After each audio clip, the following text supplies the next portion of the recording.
అసలు పునర్జన్మ అన్నది మొదలుపెట్టింది బౌద్ధంలో. అంటే పునర్జన్మను కాన్సెప్ట్ వేదిక సంస్కృతిలో లేకపోయినప్పటికీ వేదిక సంస్కృతికి అడుగు తెచ్చుకున్నారు. ఎక్కడి నుంచి? బౌద్ధం నుంచి దీనికి. సో ఇప్పుడు ఈ బౌద్ధంలో ఉన్నటువంటి పునర్జన్మ అన్నటువంటి కాన్సెప్ట్, జన్మ నుంచి జన్మ ఆశ కారణంగా వస్తువులతోనూ సంబంధాలతోనూ మనుషులతోనూ ఉన్న ముడి, ఈ ఇమోషన్స్ కారణం చేత మళ్ళీ మళ్ళీ మళ్ళీ మళ్ళీ మనం జన్మిస్తున్నాము. ఈ జన్మ అనే సైకిల్ ను విరగొట్టడమే బౌద్ధం. దాన్నే నిర్వాణం అన్నారు. మనోళ్ళు దాన్ని కాపీ కొట్టి మోక్షం అన్నారు. కాకపోతే ఈ నిర్వాణంలో ఏమాత్రము ఆశలు, కోరికలు, ఏ రాగద్వేషాలు, మోహాలు లేనటువంటి స్థితిగతుల్లోకి మేము వెళ్ళిపోతామని వీళ్ళు చెప్తే, రంభావు రోజు మేనకలు డాన్స్ ఇస్తూ ఉంటే మనం అక్కడ పైన మన కోరికలు తీర్చుకుందామని వీళ్ళు చెప్పారు. అది తేడా. ఈ ప్రపంచాన్ని విడిచి నిర్వాణంలోకి వెళ్ళడానికి, మళ్ళీ మళ్ళీ పుట్టేటటువంటి ఈ సైకిల్ నుంచి విడిపించుకోవడానికి బౌద్ధం ఇది వాళ్ళ ఫిలాసఫీ. బైబిల్ ఏం చెప్తుంది? అసలు మళ్ళీ పుట్టడం అనేది లేనేలేదని చెప్తుంది. బైబిల్ ఏం చెప్తుంది? నువ్వు ఒకేసారి పుడతావు, ఒకేసారి చేస్తావని చెప్తుంది. బైబిల్ ఏం చెప్తుంది? దేవుడు ఈ ప్రపంచాన్ని సృష్టించాడని చెప్తుంది. బౌద్ధం చెప్తుందా? చెప్పదు. బౌద్ధం నిరీశ్వరవాదం.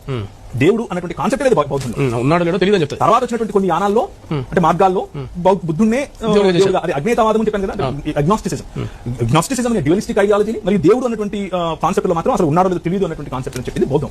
బైబిల్ ఖచ్చితంగా దేవుడు ఉన్నాడు అన్నటువంటి ఇంప్లికేషన్ తో స్టార్ట్ అవుతుంది. In the beginning God. దేవుడు ఉన్నాడా లేడా అన్న క్వశ్చన్ లేదా, దేవుడే చేసాడు మొదలు పెట్టడానికి దేవుడితో మొదలు పెడుతుంది బైబిల్.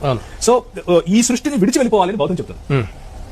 ఈ సృష్టి దేవుడు చేశాడు, ఇది మంచిది, దీన్ని మంచి అన్నాడు అని బైబిల్ చెప్తుంది. ఈ సృష్టిలో ఉన్న సంబంధాలు, కోర్కెలు, వీటిని విడిచిపెట్టాలి అని బౌద్ధం చెప్తుంది. ఈ సృష్టిలో ఉన్న మనుషులు, సంబంధాలు, వారితో మనకున్నటువంటి ఇమోషన్స్, ఇవన్నీ కూడా మనం చేసినటువంటి పాపం కారణం చేత ఎఫెక్ట్ అయ్యాయి కాబట్టి వీటిని దేవుడు సరిచేస్తున్నాడు అని బైబిల్ చెప్తుంది. వీళ్ళు 8 అష్టాంగ మార్గాలు ఇక్కడ 10 ఆజ్ఞలు చెప్పాడు. ఏమైనా ఆజ్ఞలు చెప్పాడు? ఇవన్నీ ఈ సైకిల్ విరుగొట్టుకుని వెళ్ళిపోవటానికి అయితే ఇవి దేవునితోనూ సాటి మనిషితోనూ సమాజానికి ఉపయోగపడేటటువంటి విలువలు. దేవుడితో సంబంధం, సాటి మనిషితో సంబంధం, సరైన సమాజ నిర్మాణం. ఈ మూడే, లేకపోతే దేవుడు మనిషి, ఈ రెండే ప్రధానమైనటువంటి అంశాలు క్రైస్తవంలో. దేవునితో సరైన సంబంధం, మనిషితో సరైన సంబంధం, ఈ రెండింటిని మొత్తం బైబిల్ యొక్క సారాంశం ఇదే అని యేసు ప్రభు కూడా చెప్పాడు. దేవుడితో మరియు మనిషితో ఈ సంబంధమే. దేవుడైన యెహోవాను పూర్ణాత్మతోనూ, పూర్ణ బలముతోనూ, పూర్ణ శక్తితోనూ, పూర్ణ వివేకముతోనూ నువ్వు ప్రేమించాలి, లేదా ఆయనను గౌరవించాలి, ఆయన ఆరాధించాలి. అలాగే నిన్ను పొరుగు అని ప్రేమించాలి. ఇదే మొత్తం బైబిల్ అని చెప్పాడు. సో ఈ రెండింటికి ఎక్కడ పొంతన కనపడదు. ఇదేమో ఈ ప్రపంచాన్ని విడిచిపెట్టి వెళ్దామంటుంది, ఇదేమో దేవుడు ఈ ప్రపంచాన్ని ప్రేమించి తన కుమారుని అర్పించాడు, ఈ ప్రపంచంలో తన నివాస స్థలం ఏర్పరచుకుంటున్నాడు, ఈ ప్రపంచాన్ని తిరిగి ఆయన బాగు చేస్తున్నాడు, మనుషులను నిజమైన మనుషులుగా మారుస్తున్నాడు బైబిల్ చెప్తుంది. సో ఈ రెండింటికి ఎక్కడ కూడా లింక్ కనపడదు.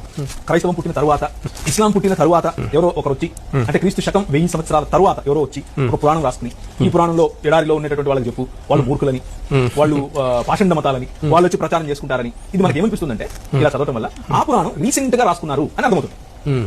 కనీసం క్రీస్తు శకం 1200 నుంచి 1500లోనే ఇది రాసుకున్నారు. ఎందుకంటే ఇస్లాం రావడానికి 11th AD 12th AD ఆ మధ్యలో మెల్లిమెల్లిగా పెరిగింది. క్రీస్తు శకం లో 900 నుంచి మొదలు పెడితే 1200 వరకు వాళ్ళకి టైం పట్టింది. సో అప్పుడు రాసుకున్నవి అని చెప్పడానికి ఈ ఒక్క స్టేట్మెంట్ సరిపోతుంది.